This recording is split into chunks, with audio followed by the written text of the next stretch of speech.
धीरे धीरे करके सोच बनती गई कि यह तो संभव नहीं है कि क्या independent Jammu Kashmir with British American base संभव है क्या। यह जब होना शुरू हुआ तो शेख अब्दुल्ला को दुनिया के फोरम्स के ऊपर हमारी ओर से 2 बार डेलिब्रेशन एंड डिस्कशंस के लिए यूएन के फोरम्स में भेजा। उन दिनों ये डिस्कशन कई कई महीने चलते थे। वहां वो एक ट्रैप में फंसा, उसके मन की एक महत्वाकांक्षा जगी और उसके मन में आना शुरू हुआ कि इंडिपेंडेंट जे.एंड.के हो सकता है क्या। और उसके लिए वो जो मन में आ गया तो पहला शर्त उसकी ये होती कि फर्दर भारत का कॉन्स्टिट्यूशन ना आए, क्या एक लूज अरेंजमेंट हो सकता है क्या। और इसीलिए 51 का जब इलेक्शन हुआ तो इलेक्शन होते ही उसने एक बहुत बड़ा काम किया कि सब अपोजिशन के नॉमिनेशन कैंसिल कर दिए और 75 के 75 एमएलए अनअपोज उसके आगे।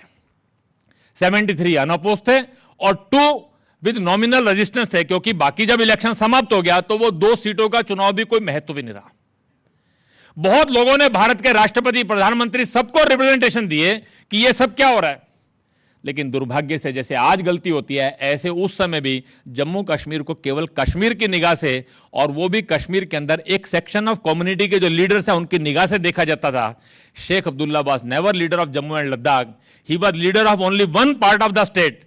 लेकिन नेहरू जी उस पर बहुत भरोसा करते थे और इसलिए 75 के 75 एमएलए जब उसके आगे, और 1951 के अंदर अक्टूबर के अंदर जब पहली असेंबली की मीटिंग हुई उसके बाद उसकी भाषा बदल गई, क्योंकि संविधान सभा के द्वारा ही कॉन्स्टिट्यूशन को एक्सटेंड करना था।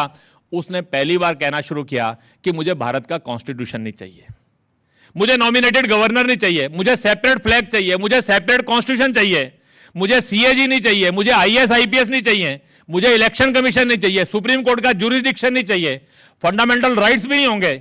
ये सारी बातें जब शुरू हो गई, वास्तव में आर्टिकल 370 के अंदर गड़बड़ नहीं थी। आर्टिकल 370 की आड़ में जब वहां की कॉन्स्टिट्यूएंट असेंबली बनी और जब ये सारी बातें शुरू हुई, चाहिए यह था कि उस समय के देश का नेतृत्व एक मजबूती का परिचय देता और वो कहता कि हमारे कॉन्स्टिट्यूशन में भारत जैसे फेडरल स्ट्रक्चर के कॉन्स्टिट्यूशन के अंदर इस तरह के डिफरेंट सेट ऑफ स्टेट्स ये संभव नहीं है। हमने कुछ बातें वेल डिफाइन कर ली हैं, वो हो नहीं सकती हैं। लेकिन ऐसे समय के अंदर हमारे प्रधानमंत्री झुक गए और उन्होंने उसकी कुछ बातों को स्वीकार कर लिया, जिसको वो कहते हैं दिल्ली एकॉर्ड। वो एकॉर्ड नहीं था, that was not a sign document, that was only simply an understanding between 2 political personalities, जिसको जम्मू कश्मीर की देशभक्त जनता ने नकार दिया।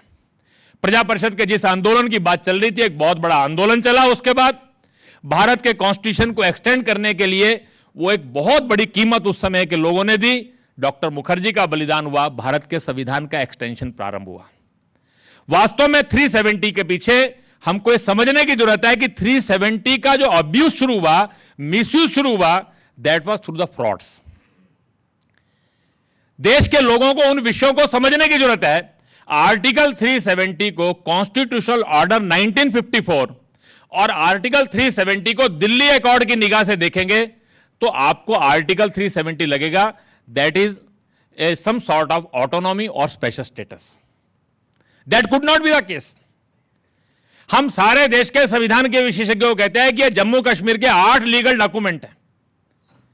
आप इन 8 लीगल डॉक्यूमेंट्स को पढ़िए और बताइए, इनको आप एलोबरेट कीजिए और कहां जम्मू कश्मीर को स्टेटस दिया है। मेरी वार्ताकारों के साथ दिलीप पेडगवंकर और श्रीमती राधा कुमार, इन सबसे चर्चा हुई। उनको लिखना पड़ा अपने रिपोर्ट के अंदर कि article 370 does not give a special status, we recommend special status. उन्होंने कहा स्पेशल स्टेटस के लिए हम रिकमेंड करते हैं। देश के दिमाग में लोगों के गलत धारणा बैठ गई। 370 was only a simple procedural mechanism that was continuously misused. ये हमको उसको समझने की, लोगों के सामने इस विषय को लाने की जरूरत है, जिसके लिए जम्मू कश्मीर स्टडी सेंटर भी आर्टिकल 370 पे देश में एक डिबेट खड़ी कर रहा है। हमारे 3 सिंपल क्वेश्चन है आर्टिकल 370 को लेकर, जिसके सारे देश के अंदर हम चाहते हैं कि चर्चा करनी चाहिए। पहली बात है, what is the effect of article 370 on 120 lakh peoples of Jammu Kashmir.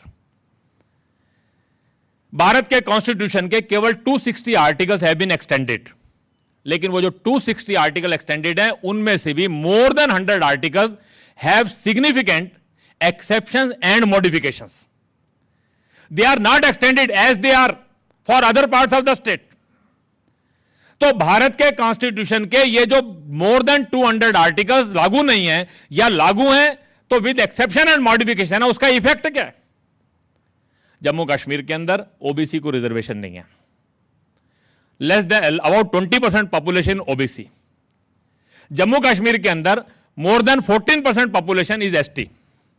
वो जो एसटी पॉपुलेशन है 91 तक एसटी पॉपुलेशन को reservation in education and employment नहीं था। वो प्रारंभ हुआ, लेकिन आज भी पॉलिटिकल रिजर्वेशन नहीं है। Last year Allahabad high court का डिसीजन आया, यूपी में 1% एसटी पॉपुलेशन है, उनको पॉलिटिकल रिजर्वेशन नहीं है। उन्होंने उनको ऑर्डर किया कि अगले विधानसभा चुनाव से पहले आपको पॉलिटिकल रिजर्वेशन फॉर एसटीज इन विधानसभा ये करना चाहिए। और अभी उन्होंने ऑर्डर करके 2 सीटें एसटी के लिए रिजर्व की है। जम्मू कश्मीर के अंदर मोर देन 14% पॉपुलेशन एसटी, लेकिन there is no political reservation. एक उन्होंने अपने हिसाब से ऑर्डर्स को निकाले और कुछ ऑर्डर्स के द्वारा उन्होंने कश्मीर वैली के अंदर मैक्सिमम पोस्टों में और एससीज को रिजर्वेशन नहीं दिया फॉर लास्ट 40 ईयर्स। 2007 के अंदर पहली बार हमने सुप्रीम कोर्ट के जजमेंट के बाद कश्मीर वैली के अंदर जो पोस्टेड नोटिफाई होती हैं, जम्मू कश्मीर में 95% post are district and division cadre, only 5% of post of state cadre. वो 95% post, majority more than 3 lakh post, वहां पर एससी को रिजर्वेशन नहीं हुआ फॉर लास्ट 40-50 ईयर्स।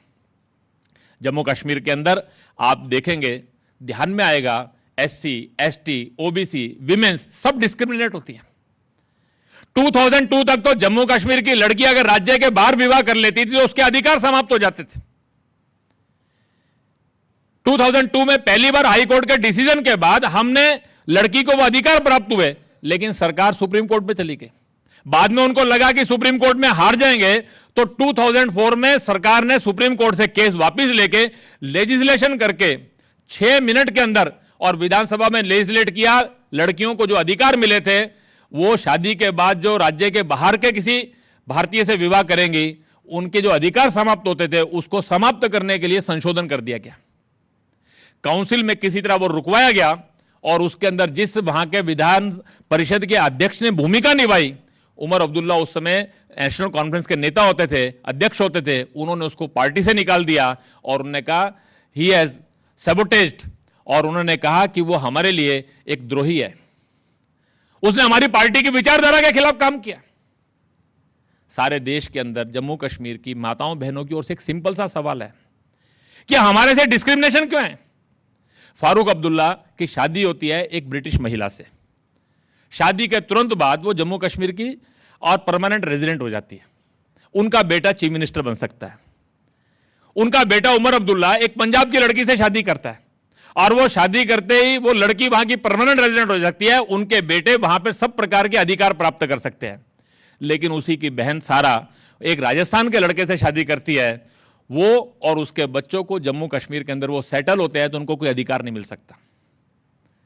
2002 के कानून के फैसले के बाद भी सारा को राइट टू प्रॉपर्टी हो गया, लेकिन वो अपनी प्रॉपर्टी अपने बच्चों को ट्रांसफर नहीं कर सकती। हमारी एक बेटी, वो उत्तराखंड के अंदर शादी हो गई, वो विडो हो गई, उसके 3 बच्चे हो गए। कहां आना था? तो मां बाप के पास आना था। वो जम्मू कश्मीर में आ गई। आने के थोड़े दिनों बाद उसको मालूम पड़ा कि उसके बच्चों को तो यहां पर हायर एजुकेशन का अधिकार ही नहीं है। उसको ध्यान में आया कि उसकी प्रॉपर्टी उसके बच्चों को ट्रांसफर नहीं हो सकती, उनके बच्चों को वहां एम्प्लॉयमेंट नहीं मिल सकता।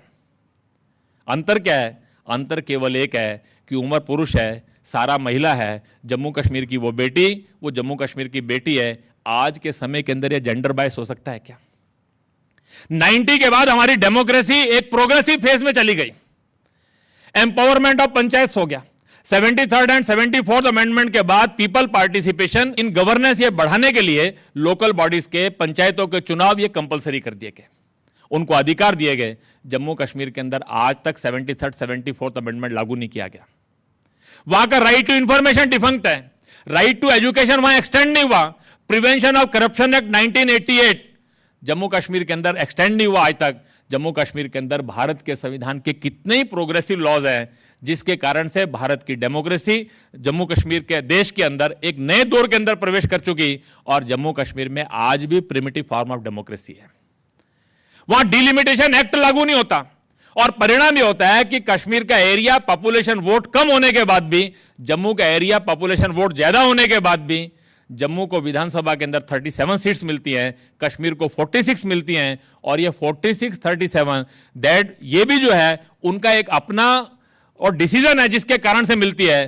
कभी भी डिलिमिटेशन होता है तो कश्मीर का डिलिमिटेशन 46 सीट्स के लिए होता है, जम्मू का डिलिमिटेशन 37 सीट्स के लिए होता है। ऑटोक्रेटिकली दे हैव डिसाइडेड। आप जम्मू कश्मीर में आके देखिए, आपको ध्यान में आएगा वास्तविकता क्या है।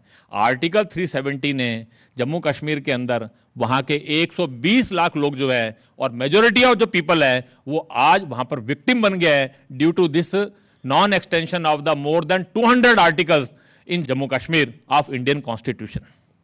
दूसरी बात जो बड़ी महत्वपूर्ण है, इस धारा 370 के संवैधानिक दुरुपयोग के कारण से, मैं संवैधानिक दुरुपयोग कह रहा हूं, इसका अर्थ है उन्होंने भारत के नागरिकों को विभाजित कर दिया। क्या भारत में दो प्रकार के नागरिक हो सकते हैं क्या? हम लोग सब सवाल करते थे 370 के कारण से ये जमीन वोट देने का अधिकार ये हमको देश के बाकी लोगों को क्यों नहीं मिलता? भारत के संविधान में कोई भी संशोधन होता है जम्मू कश्मीर में लागू क्यों नहीं होता? लेकिन जैसे जैसे पढ़ना शुरू हुआ है, ये कॉन्स्टिट्यूशनल ऑर्डर 1954, इसको ध्यान से पढ़िए, आपको ध्यान में आएगा।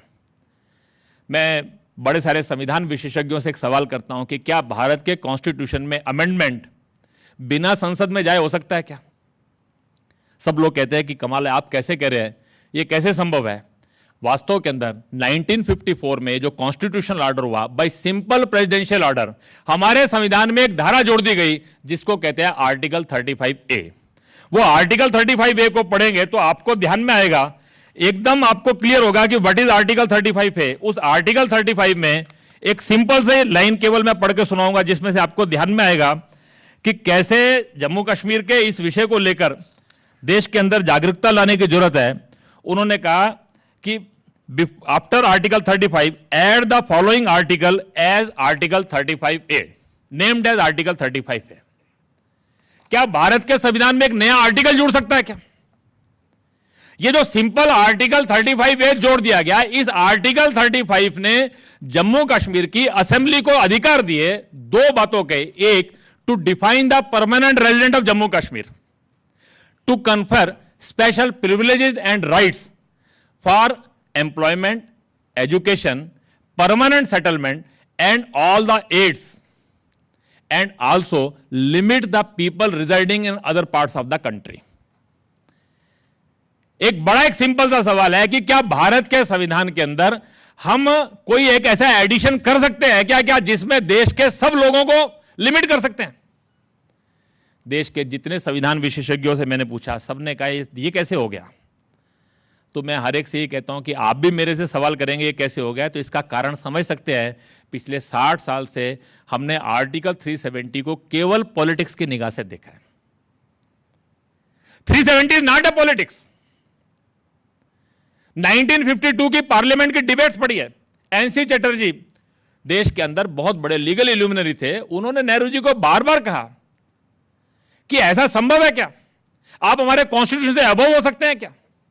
हमारे राष्ट्रपति डॉक्टर राजेंद्र प्रसाद जी ने नेहरू जी को पत्र लिखा, whether article 370 even gives me legislative power also, ऐसा संभव है क्या? उन्होंने एक सवाल किया कि क्या जम्मू कश्मीर की असेंबली या वहां की सरकार वो मेरे द्वारा नियुक्त वहां के राज्य प्रमुख को भी बदल सकती है क्या? That is more powerful than me. वो मेरे द्वारा अपॉइंटेड राज्य प्रमुख को कैसे बदल रहे हैं? कितने ही सवाल हुए। जब ये सारे डिस्कशन चलने शुरू हुए, संसद में बार बार ये कहा गया कि ये अनकॉन्स्टिट्यूशनल काम हो रहे हैं आर्टिकल 370 की आड़ में, नेहरू जी ने बड़ा एक प्लेनली उत्तर दिया। उन्होंने कहा power does not lies in constitution. आप समझ सकते हैं कि वो क्या कह रहे थे। Power lies in the wishes of the people, if they want we should honour them.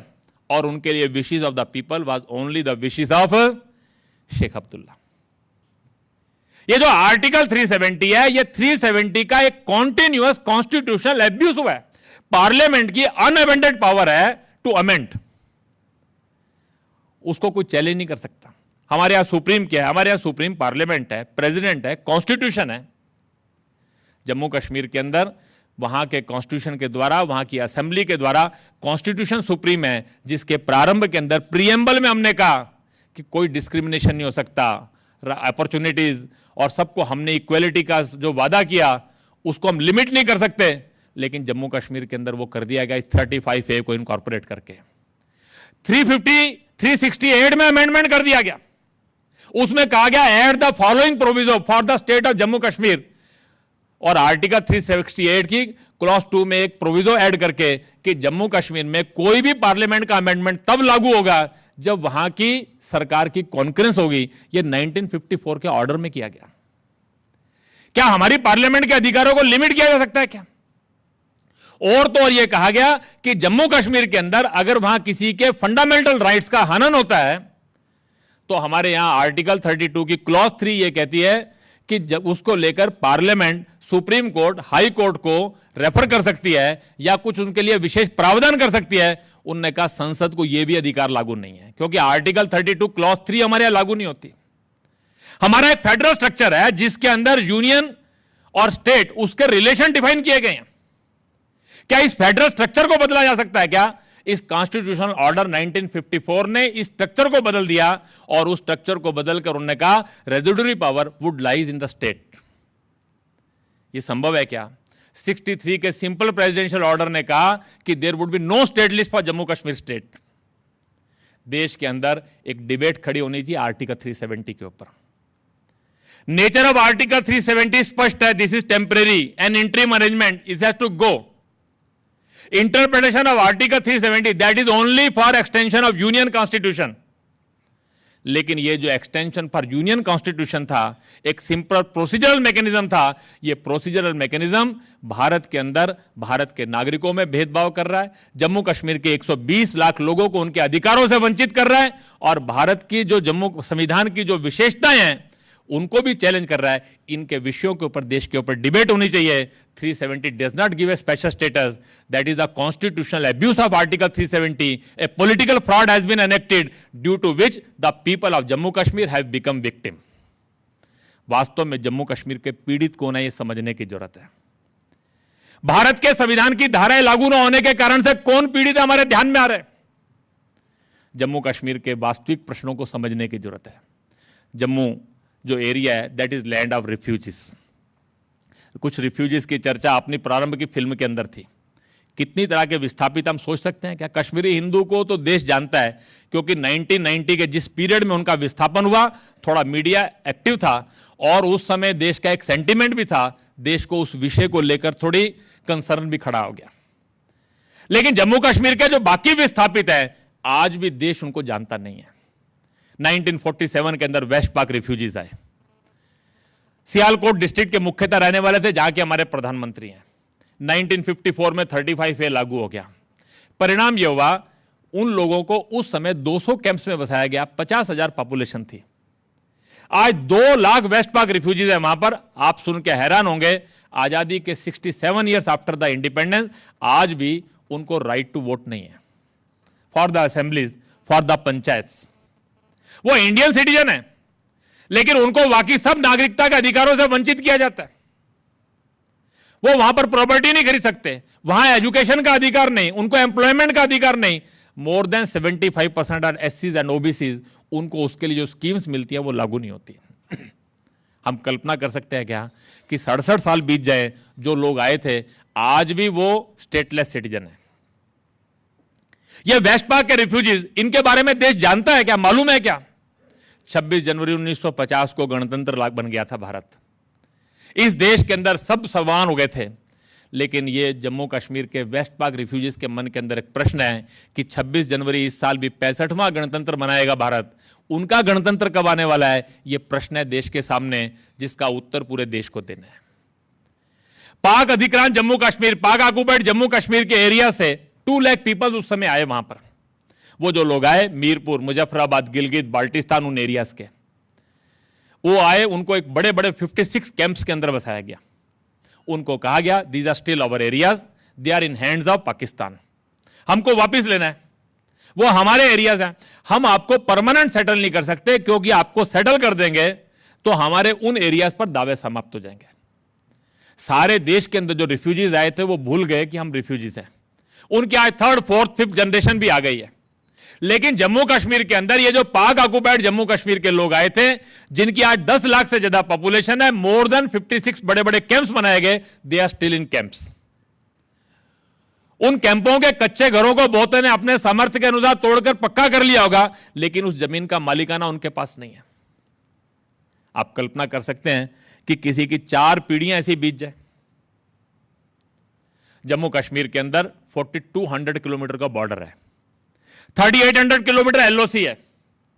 Permanent उन बॉर्डर के ऊपर जो रहने वाले लोग हैं, वो हमेशा वो थ्रेट ऑफ वार और एडवर्स कंडीशंस के अंदर रहते हैं। आप कल्पना कीजिए उनकी कैसी स्थिति होगी। ऐसे ऐसे लोग हैं जम्मू के क्षेत्रों के अंदर, जिनको अपनी जिंदगी के 15-15, 20-20 साल कैंप्स में लगाने पड़े। 47, 65, 71, 99, 2002, ऑपरेशन पराक्रम, ये सब जो हुए, उन सब के अंदर उन लोगों को निकलना पड़ा। खेतों के अंदर लैंड माइंस बिछा दी गई। लेकिन वो जो बॉर्डर्स के एरिया के रहने वाले जो लोग हैं, उन लोगों की कैसी कंडीशंस हैं, उनकी रिक्वायरमेंट्स क्या है, कभी किसी ने सोचा है क्या? बहुत बार उन बॉर्डर एरियाज के अंदर जब हम जाते थे, उनसे जब चर्चा करते थे, बहुत बार लोग हल्के से मन में कहते थे, अरुण जी हमारी जिंदगी तो बीत गई, हमारी किस्मत में लिखा था, हमारे बच्चों के लिए कुछ हो सकता है क्या? आप विचार कर सकते हैं क्या? एक सीधा सा सवाल उनके मन में आता था, हमारे बच्चे भी जम्मू, दिल्ली, जलंधर, पंजाब, चंडीगढ़ कहीं जाकर सेटल होकर एक अच्छी जिंदगी जी सकते हैं क्या? उनको हमेशा यहीं जीना है क्या? जहां कोई अपॉर्चुनिटी नहीं है, जहां बिजनेस आने वाला नहीं, जहां इंडस्ट्री आने वाली नहीं, जहां कोई अच्छी एजुकेशन की फैसिलिटीज मिलने वाली नहीं। मेरे मन में बार बार सवाल आता था, इनको क्या उत्तर देना। उनकी परिस्थिति देखो तो एक ही बात आती थी, इनको वहां से निकालो, किसी अच्छी जगह ले जाओ। लेकिन एक तुरंत सवाल दूसरा मन में आता था, इन क्षेत्रों में जब तक ये लोग हैं तब तक ये हिंदुस्तान है। अगर इन क्षेत्रों में ये लोग नहीं रहेंगे तो ये हिंदुस्तान रहने वाला नहीं है। Border without people is not a border. हमारा बॉर्डर का वो पहाड़ के ऊपर रहने वाले 5, 10, 15, 20 घर वो नीचे आ गए तो वो पहाड़ हिंदुस्तान रहने वाला नहीं है। लेकिन देश की सुरक्षा, एकता, अखंडता, उसकी सारी इंपॉर्टेंस, जम्मू कश्मीर का महत्व क्या हम सब टीवी पे देख रहे थे, अपनी फिल्म के अंदर देख रहे थे। लेकिन जम्मू कश्मीर का महत्व जिन लोगों के कारण है, वो लोग भी देशों के ध्यान में रहते हैं क्या? वो सबके ध्यान में आते हैं क्या? कश्मीर घाटी से आतंकवाद निकलकर जम्मू के पहाड़ों के अंदर आ गया। उन सारे लोगों ने 15 साल उस आतंकवाद की लड़ाई लड़ी है। कश्मीर घाटी के अनेक एरियाज में भी वहां के बहुत बड़े समाज ने इसके लिए लड़ाई लड़ी है। वहां ऐसे समाज में बहुत सारे वर्ग निकले जिन्होंने इस आतंकवाद की वास्तविकता को समझकर उनके खिलाफ संघर्ष किया। लेकिन दुर्भाग्य है, जम्मू कश्मीर के अंदर सरेंडर टेररिस्ट के पॉलिसी बनती है। जो टेररिस्ट ट्रेनिंग लेने के लिए अक्रॉस द बॉर्डर गए उनके लिए पॉलिसी बनती है, स्टोन पेल्टर्स के लिए पॉलिसी बनती है। लेकिन जिन क्षेत्रों के अंदर टेररिज्म रहा, जहां 10-10, 15-15 साल स्कूल नहीं खुले, जहां पर डेवलपमेंट के काम नहीं हुए, जिन क्षेत्रों के अंदर मोर देन 30,000 लोग इन आतंकवादियों के कारण से और उनके वो शिकार हुए, कॉमन पीपल मारा गया, ऐसे ऐसे घर है जहां पर 4-4, 5-5 विडोज हैं, उनके लिए कोई पॉलिसी नहीं बनती, उनके लिए कोई विचार नहीं करता। जम्मू कश्मीर के वास्तविक प्रश्नों को समझने की जरूरत है। जम्मू कश्मीर का हिंदू समाज आज अपने विस्थापन के 25वें वर्ष के अंदर प्रवेश करने वाला है। 19 जनवरी उनका एक्सोडस डे था। 19 जनवरी 1990 को वहां से एक 3.5 लाख लोगों को निकलना पड़ा। आप कल्पना कर सकते हैं, जिंदगी के अनेक वर्ष कैंपों में गुजारे, बाद में किसी ने अपनी मेहनत करके अपने सामर्थ्य के अनुसार कुछ व्यवस्थाएं भी की होंगी। 25 साल इस देश के अंदर का प्राइम क्वेश्चन होना चाहिए था, इस देश की रिस्पॉन्सिबिलिटी थी कि वो लोग अपने घरों में सम्मान और सुरक्षा से रहने की स्थिति को प्राप्त करते, वो वापस जाते। लेकिन दुर्भाग्य से आज देश में उनकी कोई चर्चा नहीं करता। उनकी एक संस्था ऑल इंडिया कश्मीर समाज ने सुप्रीम कोर्ट के अंदर एक केस किया। उन्होंने कहा कि हमारे बारे में प्लान क्या है। उन्होंने एक प्लान बनाकर घोषित कर दिया, प्राइम मिनिस्टर की ओर से एक रिटर्न का प्लान बनाया गया, पैकेज बनाया गया, वो अनाउंस कर दिया गया। एक 3-4 साल बाद पूछा गया कि प्लान तो अनाउंस हो गया, उसकी एक्शन भी